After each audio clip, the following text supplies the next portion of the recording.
গল্প মনে পড়ে গেল। একসময় একজন ফেরেশতা এসে এক লোককে বলল, আমি তোমার উপর খুশি, তুমি যা চাইবে আমি তোমাকে তাই দেব, তবে একটা শর্ত, যা তুমি চাইবে আমি তোমাকে সব দেব, তবে তোমার প্রতিবেশীকে দেব তার দ্বিগুণ। লোকটা বলল, একটা রোলেক্স ঘড়ি আমার চাই। ফেরেশতা তাকে রোলেক্স ঘড়ি দিয়ে দিল। প্রতিবেশী দুটো রোলেক্স ঘড়ি পেল। লোকটি বলল, একটা মার্সিডিজ গাড়ি আমার চাই। ফেরেশতা তাকে মার্সিডিজ গাড়ি দিল। প্রতিবেশীকে দুটো মার্সিডিজ দিল। লোকটি বলল, একটা সুন্দর বড় বাংলো চাই। ফেরেশতা তাকে সুন্দর বড় বাংলো দিল। তার প্রতিবেশীকে দেওয়া হলো দুটো সুন্দর বড় বাংলো। লোকটি পরে বলল, দয়া করে আমার শেষ ইচ্ছাটা তুমি পূরণ করে দাও। কি সেটা? আমার একটা চোখ তুমি নষ্ট করে দাও, যাতে কিছু আমি চোখে না দেখতে পাই।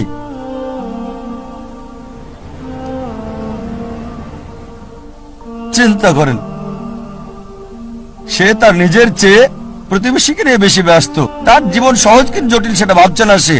প্রাচুর্য কি দারিদ্রতা যাই থাকুক, সে বেশি চিন্তিত তার প্রতিবেশীর চেয়ে ভালো জীবন যাপন করা নিয়ে।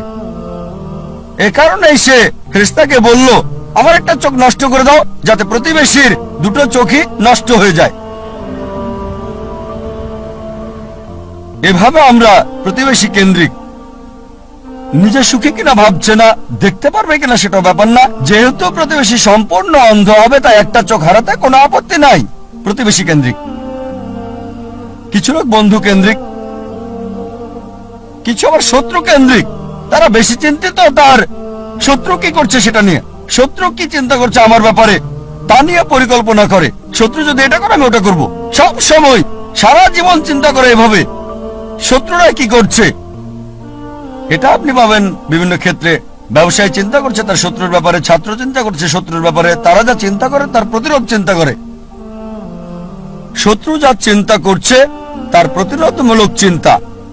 বেশিরভাগ সময় তারা কাটায় শত্রুর মোকাবেলার চিন্তা করে। তাদেরকে একটা সুন্দর শান্তির উপদেশ দিতে চাই, যা আমি অনুসরণ করি। যদি কেউ আপনার দিকে পাথর ছুঁড়ে মারে, নিজেকে এতটা উঁচুতে নিয়ে যান যাতে পাথর আপনাকে ছুঁতে না পারে। কেউ আপনার দিকে ঢিল ছুঁড়ে মারলে নিজেকে এমন উঁচুতে নিয়ে যান যাতে পাথর আসতে না পারে। তাহলে প্রতিযোগিতার প্রশ্ন আসবে কি করে? আপনার বিরুদ্ধে শত্রুর পরিকল্পনার সুযোগ আসবে কি করে?